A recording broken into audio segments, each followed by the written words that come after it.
Traffic నిబంధనలు పాటించి వాహనాలు నడపాలని పరిగి డీఎస్పీ కరుణాసాగర్ రెడ్డి తెలిపారు. వికారాబాద్ జిల్లా పరిగి బస్టాండ్లోని ట్రాఫిక్ రోడ్డు నిబంధనలపై పరిగి పోలీసులు అవగాహన సదస్సు నిర్వహించారు. ఈ సందర్భంగా పరిగి డీఎస్పీ కరుణాసాగర్ రెడ్డి మాట్లాడుతూ అతివేగం, అజాగ్రత్తగా సెల్ ఫోన్లోని మాట్లాడుతూ మద్యం సేవించి వాహనాలు నడపటం, నిద్రలేమితనంతో వాహనాలు నడపటం వల్ల ప్రమాదాలు ఎక్కువగా జరుగుతున్నాయన్నారు. ద్విచక్ర వాహనదారులకు హెల్మెట్ ధరించడంతో కలిగే లాభాలపై అవగాహన కల్పించాలన్నారు. మైనర్లు వాహనాలు నడపకూడదని, రోడ్డు నిబంధనలు తప్పక ట్రాఫిక్ నిబంధనలు కూడా పాటించి వాహనాలు నడిపి క్షేమంగా స్వస్థలాలకు చేరుకోవాలని అన్నారు.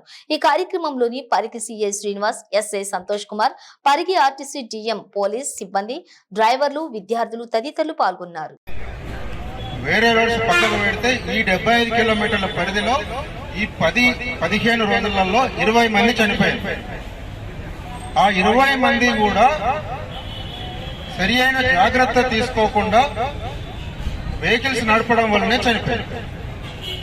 దీంట్లో ఎక్కువ శాతము సాయంత్రం 6 గంటల నుంచి 9 గంటల వరకు యాక్సిడెంట్స్ అయి చనిపోయారు. 90% 2 వీలర్స్ అంటే ద్విచక్ర వాహనాలు, సైకిల్ మోటార్స్, స్కూటీలు ఇట్లాంటి వాటిని నడిపి యాక్సిడెంట్స్ అయి చనిపోయారు.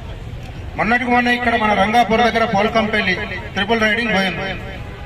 ఎదురుగా ఆటో వచ్చింది, ఆటో వీళ్ళు గుద్దుకున్నారు, 2 చనిపోయారు, స్పాట్ డెడ్.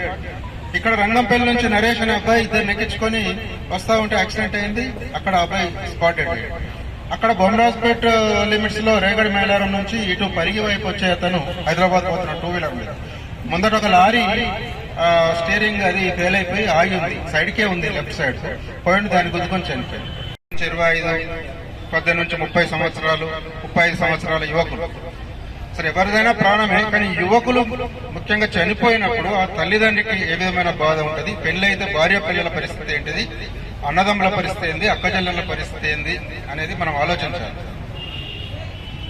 అయితే వీటిలలో ఈ వారోత్సవాలు మనం జరుపుకోవడానికి కారణం ఏంటంటే కొన్ని జాగ్రత్తలు పాటించి మనం రోడ్ యాక్సిడెంట్ జరగకుండా, మరణాలు సంభవించకుండా, దెబ్బలు తాగకుండా, కాళ్ళు చేతులు విరిగిపోకుండా ఉండడానికి ఈ వారోత్సవాలు మనం జరుపుకుంటున్నాం. దానిలో మీరు ఏ విధంగా ఉంటే యాక్సిడెంట్స్ ను తగ్గించవచ్చు అనేటువంటి విషయం మేము మీకు తెలియజేస్తున్నాం.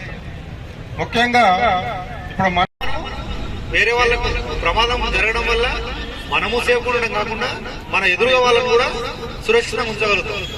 ఇప్పుడు మనమైనా పక్క వాళ్ళైనా ఎవరైనా ప్రమాదం జరిగినప్పుడు వాళ్ళ కుటుంబం చిన్నాభిన్నమైపోతుంటుంది. స్పీడ్గానే వస్తారు, మనం సైడ్ లైన్ నుంచి స్పీడ్గా వస్తాం, ఇద్దరికి కంట్రోల్ కాదు, ఇద్దరు కూర్చుంటాం కాబట్టి అట్లా ప్రమాదం జరుగుతుంది. మనం చిన్న రోడ్ నుంచి మనం వస్తున్నప్పుడు ఏం చేయాలి, ఆగి కొద్దిగా స్లో అయ్యి చూసుకోవాలి.